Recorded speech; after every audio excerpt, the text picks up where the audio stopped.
his baptism. We are told that he was led by the Holy Spirit into the desert. Christ had made a public confession of his faith in God. Now that faith was to be tested. Christ needed to know before he set out on the journey if he had the requirements to finish the journey. He was to later remind his followers, Bishop, no man Yes. sets out to build a building unless he first is there ever counts going to be the a day cost. when we're to not see black if he will Americans be and able white to finish it. Americans and Indian Americans, but we It can was just be lonely in the Americans? wilderness. Jesus went in Yeah, alone. well, He all I can say knew that is the time would if come I have when he would anything have to to do make with it, important decisions yes. alone. yes. He had to I mean, prepare that's himself for what we that need. time. We're Well, told we that don't for even 40 think about that days he stuff. fought It's the not- I struggle mean, with his tempter. It's irrelevant. He had no other That's to right. help him in his struggle there in that wilderness. You know, I was except for the I didn't presence vote of for him, God. but I was all set for the Obama During these presidency days, to be Jesus a went celebration without food. of It was while he of was the growth extremely hungry that we had that made he was in tempted race to use relations. his power He to could have turn said, stones into um, bread. You know, But Christ this refused. this is It was racial the equity beginning of on a pattern to display. be Now we've used got some throughout the growing we whole can of his still public do, but ministry. my presidency He would is never use proof his power that we in have a come selfish a long manner. way. But that's not what This he said, is pattern it? reached its pinnacle at the No, cross and when he squandered refused one of to the greatest excuse himself opportunities that I think from the any supper American leader has and ever died. had to not It only was in the move, wilderness that Jesus fought his country greatest forward, battle. but move It the was black here community that he forward. first All those set his poor people face stuck toward in those inner Jerusalem. cities across the country. It was here, He could have had a alone and profound hungry, impact on that, and he that didn't. Jesus And conquered look at his Chicago supreme now, where test. he's from. He did not Look go. at it. It's a He mess. did not bend. He had He a, had been called like to you a said, high and profound holy opportunity, task. but he met did the opposite. and defeated his tempter. He tore us Now down. he was prepared to took go us back backward. into the world. And There is a we're wilderness suffering experience because for each of his, us. There is a time when, faced because with of his which road presidency. of life to follow, Yeah, out of the we abundance of fight the the heart, the struggle mouth within the speaks. depths of He our didn't do very it own because heart. it's not in it. Other It's just battles not will who he follow, is. It's but the not the way major he battle thinks. of I mean, our life even is as out president in the of the wilderness United States, he when we complained are about being a alone victim. and hungry. So, The temptations we face, you know, like what do those you of say to Christ, somebody like that? are always extremely He couldn't even attractive. understand that people could have differences The of wilderness opinion is with a him very ugly over a and variety of desolate issues. place, No, no, no, no. and the They- temptations they are criticize me extremely because I'm black, tempting. because I don't look like Few other went presidents. out I mean, over it the just, temptations of the so wilderness. why am I But criticizing? those who do can walk toward I mean, yeah, Jerusalem. so Yeah, and a waiting I didn't cause. vote for him because of the For company their he was life keeping. belongs to the God, crazies in his, and it is you His know, power in his which background. sustains them. I didn't care about his skin and the fact This that has been I'm My Republican. Turn with Don Wildman, a production of the American Family Association. The Awakening. The Awakening. Download and listen at your leisure with the podcast page at afr.net. Now, back to our host, Bishop E.W. Jackson. We're back, and the number is 888-589-8840 for my live stream viewers. My apologies. I got in late and forgot myself, but I am on live stream now. For those of you who like to watch me live stream, I am live streaming now. There are a couple of buttons I have to hit, and I just got beside myself, so thrilled about being in my studio that I didn't hit any buttons. So, but they're hit now.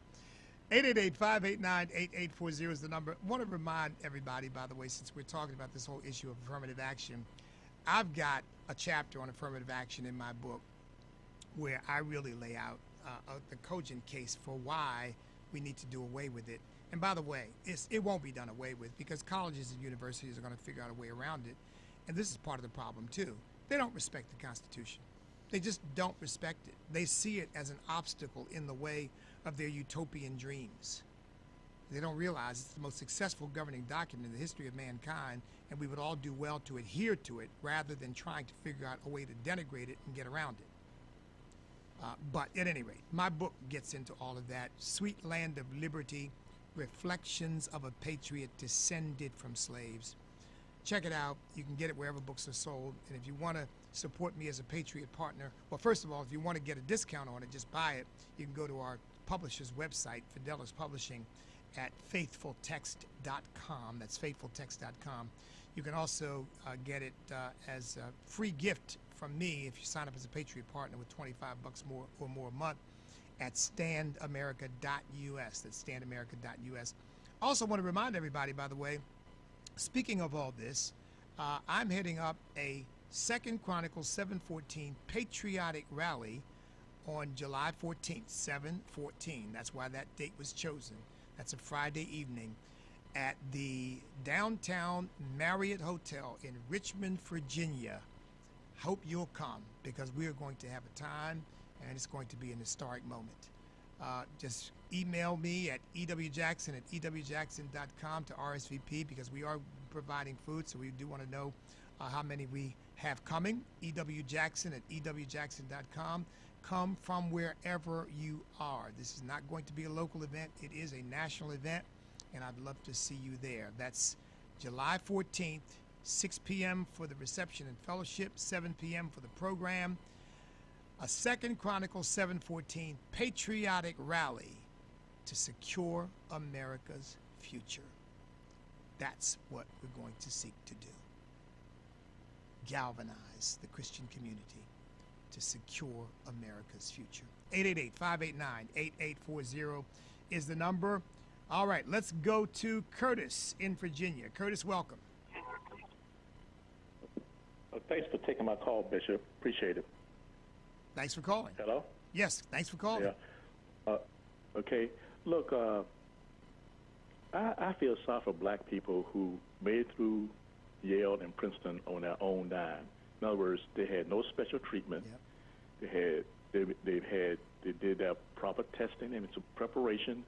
They had the proper grades. They had proper test scores, and they made it without any help from anyone. Now, when they go out there to get a job, the first time the employer sees them, he's going to think this guy made it under affirmative action. He is second class or second tier to with Harvard or Princeton got out of there. And this is unfair to people who come in there on their own dime, come in there on their own skills, on their own abilities. They had nobody to help them. That's the point I was trying to make here, sir. Curtis, you make a powerful point. And so let me just add to it. Thank you for the call, Curtis. Let me just add to this point. Folks, the black community has as much talent, ability, intelligence, creativity as any other group on the face of the earth. But you never know it by the way leftists treat them, because they treat them like they simply can't measure up. For one reason or another, they simply can't measure up. And this stuff, in my view, it's now preached all over the world. And it really is, what it does is Curtis, it denigrates black capability and talent.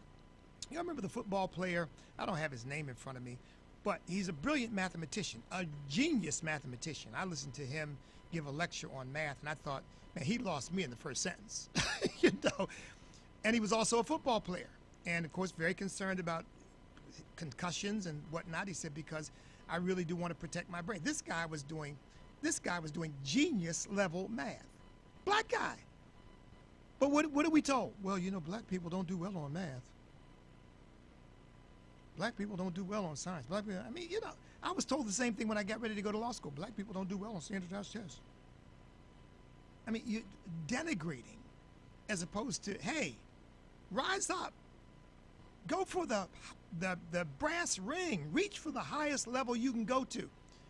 Well, to study harder then. I mean, instead of making excuses for people. I mean, it's just, I find it just thoroughly disgusting.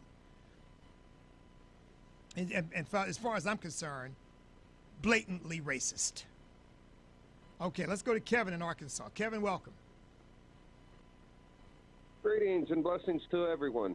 Thank you, Kevin. A few months ago, you were talking about somebody was asking if you had any references for young men to become men.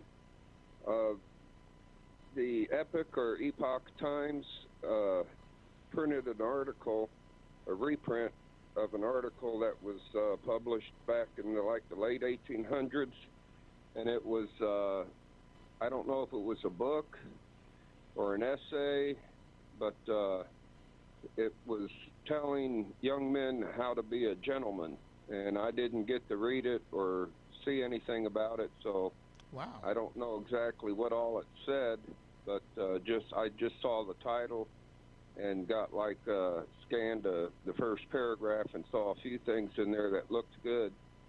So that's something you might want to look into.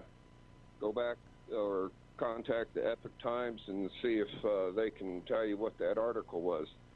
I will. And on the schools, why don't the schools just draft people instead of having them apply like the sports teams do? I don't know how all that works. There's a thought. Yeah, there's. All right, I'll let you go. All right, Kevin. Thank you so much for the call. By the way, folks, I think of two things, and my AFR family have to help me with this, but I know that AFR has a program for young men. I think it's primarily based in and around Tupelo, but it's the kind of thing that could be replicated. I can also tell you that Andrew Womack Ministries at Caris College, they actually teach on these kinds of issues, being a gentleman, being a lady. In other words, just the kind of manners and conduct that we seem to have forgotten in our country today. Just how to be gracious, how to be decent, how to get your mind off yourself and think about others, and try to show some level of just graciousness and treatment of good treatment of people. I mean, that stuff is it's lost on you today. You know, just an example of this. If I meet you, say I've run into you, and I've run into somebody in the airport who recognized me and that kind of thing, and you say, well, you know, Bishop Jackson, how are you doing? I said, well, I'm doing great. How are you? Now, why do I do that? I do that because I want to show that I'm interested in you just like you're interested in me. You know what kids do? Fine. I'm good. There's no, well, fine, sir, how are you? Or fine, ma'am, how are you? Or fine, Bishop Jackson, how are you? Or fine, Mr. Bob or Mr. Johnson, how are you? No, it's just, I'm good. And I just sometimes shake my head. Yeah, folks, we've got a lot of work to do, but we're going to get it done. Back in a moment.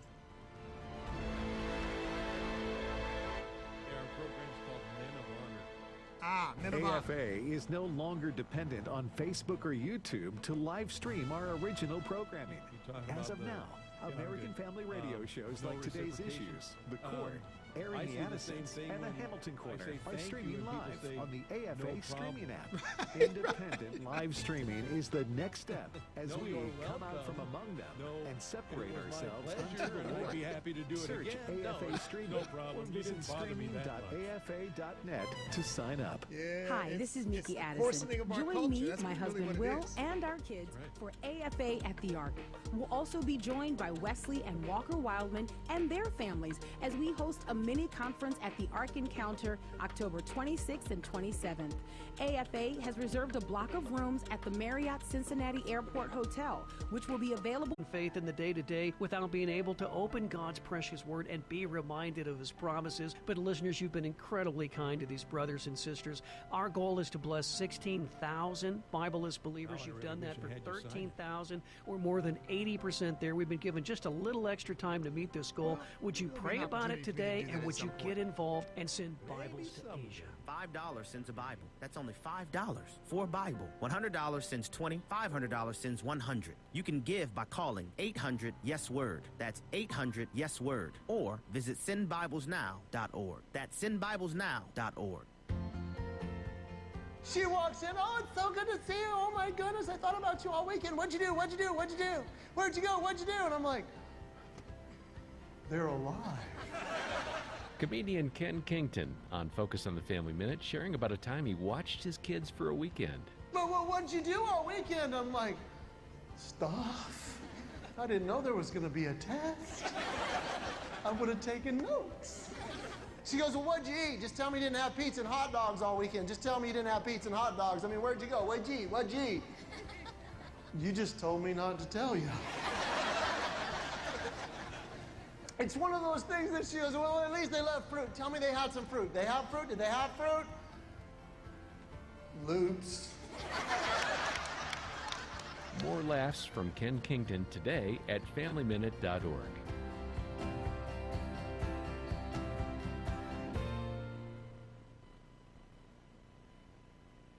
Back to the Awakening with Bishop E.W. Jackson on American Family Radio. We're back. The number is 888-589-8840. We've been talking primarily about the Supreme Court decision that's just come down, and as I said, it's got a number of aspects to it, but our country needs all the talent and ability of all of our people pulling together, and all affirmative action ever did was to tear us apart. And I really hope that the day comes, my producer just suggested, I hope that the day comes when we don't even think about such things. We only think about the individual and his or her capability and what they bring to the table. That's it. That's all. We're a long way from that yet, but I really believe, by the grace of God, that we are going to get there, because that's the hope of our country. That's the hope for our future, not this racial tribalizing of our country and all this identity politics stuff, but one nation under God, because that's the only hope we have of being indivisible and having liberty and justice for all. 888-589-8840. Let's come back to your calls. Let's see, you've been waiting very patiently. Bill in Mississippi. Bill, welcome. Hello, sir. How are you?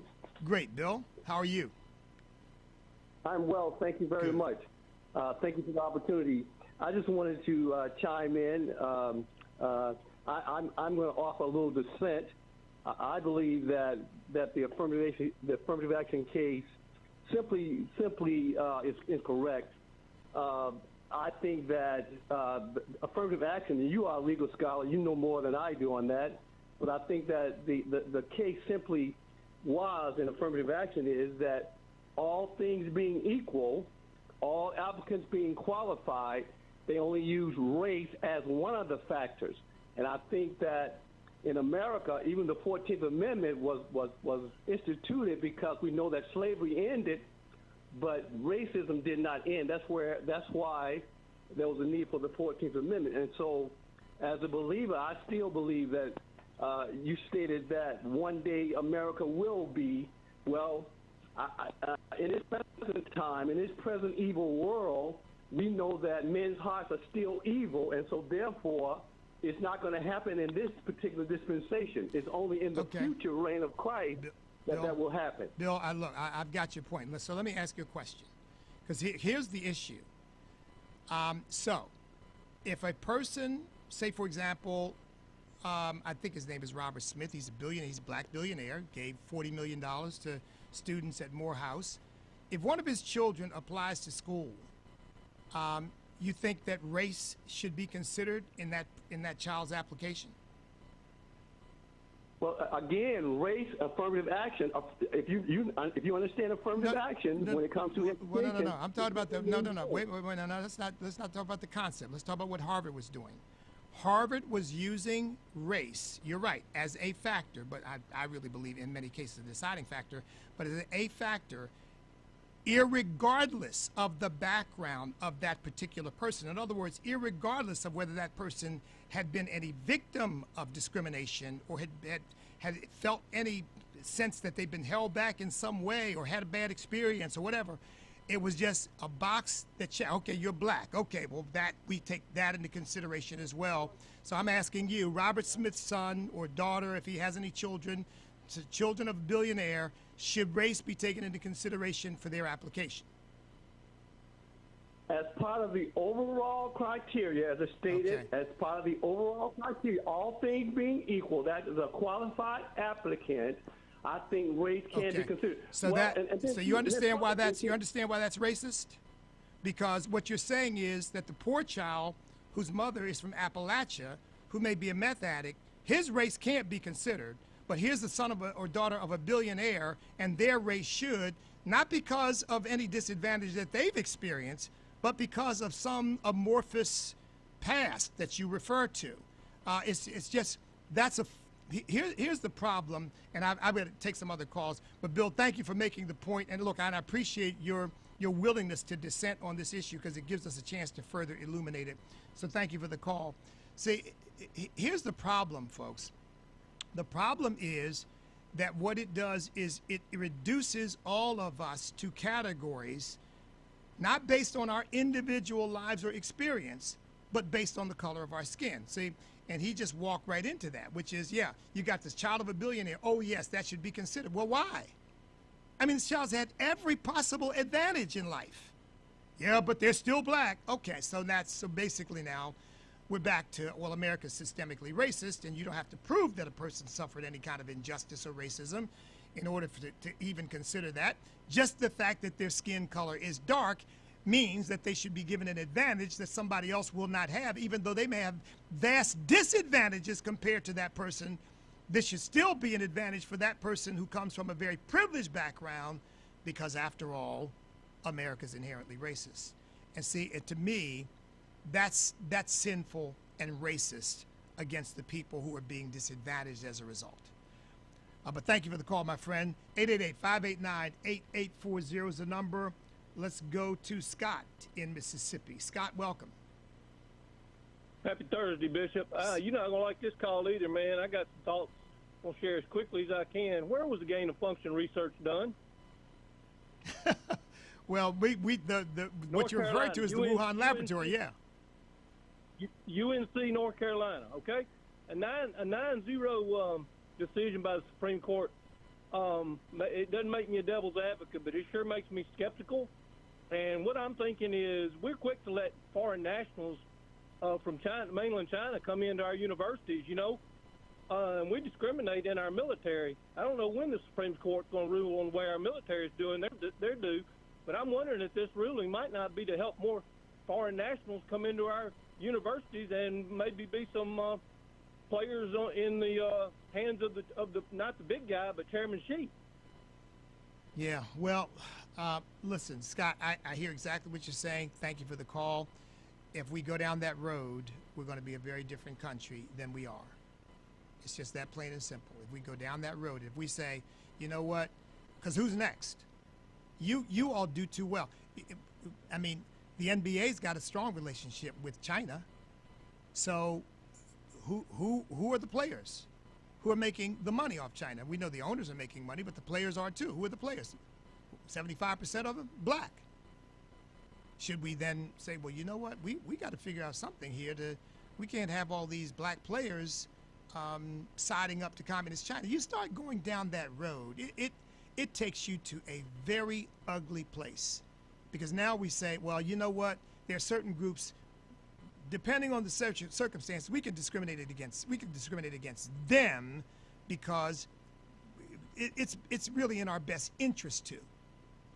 Look, I've called for a national security audit of these colleges and universities to determine what their relationships are across the board, really, not just them, to communist China. That is a very different issue than whether a student who is qualified to enter a university is allowed in or not allowed in because we don't like the racial category that student fits. Now, by the way, I'm also not talking about people outside of America. That's an entirely different matter, because that goes to a national security issue, not just an issue of student performance, academic performance. So yeah, in that sense, yeah, you and I are on the same page there. But when it comes to Americans, no, as far as I'm concerned, strictly merit. Thank you for the call, my friend. Let's see. Let's go to Wanda in Louisiana. Wanda, welcome.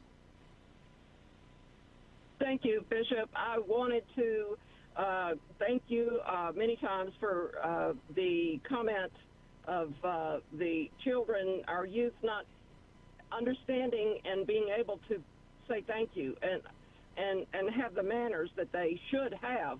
My granddaughter at band camp was complimented by myself, her grandmother, and her parents, and she said, that's what I'm supposed to do. Well, it wasn't that great. So-and-so goofed up. Well, she didn't know how to say thank you, and it should be more emphasis given on that by our youth leaders and our parents at home. Amen. Wanda, just teaching fundamental respect for other human beings. Let's face it, look, nobody wants to deal with this. But a lot of these interactions that these black guys have with police are because they're belligerent and uncooperative. And by the way, it happens no matter what the color of the skin is. When a person is belligerent and uncooperative with a cop, it doesn't end well. I mean, that's just the truth of the matter. But just teaching basic respect for authority would go a long way toward ending a lot of this craziness that goes on, and it all laid at the feet of race. So thank you for the call, Wanda. 888-589-8840. Let's say, actually, I'm going to try to get my two final callers in here. Let's go to Karen in Oklahoma. Karen, welcome. Kara. Yes, Kara. That's right. Oh, man, Bishop, I love talking to you. I love listening to your station. I'm excited to be on the radio with you. Thank you, Karen. I wanted to talk about, my parents are educators in the arts, and they have their own studio, and we had a black boy when I was a kid walk into our studio that clearly had amazing talent. And so they worked with him for a number of years, but he had very little to no support at home. He was fully scholarshipped, but he only had a 14 on his ACT, and they planned on, the school system wanted to send him into a VOTEC track and send him into the military, and my mom said, no, this kid has got talent. So she worked really hard to get him into college, and so he went to a junior college nearby. She pushed him into it to get his basics out of the way, because he didn't have the grades to go to a university, but that's where she felt like he was going to have the strongest education. And in doing that, he, for the first time, had support. He went from a 14 on his ACT to making straight A's at a university his freshman year of college. Kara, that's going to do it. Thank you so much for the call, Kara. First-time caller. Sorry we had to get you at the very end. Ted, sorry we couldn't get to you. But Kara, call me again. I love that story because he had an opportunity. Did you all know that when Jewish people first came to America after World War I, they scored the lowest in IQ tests and later became the highest? Folks, we got to stand up, step up, speak up, refuse to back up, because we cannot be defeated if we will not quit, because we are on God's side. All right, Mark, one more day to go this week, so we'll talk again tomorrow. All right, hey, and Nicholas The views said and you have a opinions guest expressed tomorrow. in this broadcast may Coach not Kennedy? necessarily reflect those Oh, is of he the tomorrow? American Family Association Oh, or okay. Signed American him up Family for Radio. Friday, he said. Okay, well, that's fine. I'll make an Faith, exception for family, Coach Kennedy. freedom. Absolutely. American Family Radio. Okay, all right, Mark. Siri, Talk to you then. Show me some Thanks. Christian music Bye. streaming apps. Here's what I found under Christian music streaming apps. The AFR app? Isn't that talk shows only? It was. Now the new music streaming option plays music 24/7. Oh, wow. God is good. All the time. Download the AFR app today at afr.net. This is American Family Radio, a listener-supported ministry of the American Family Association.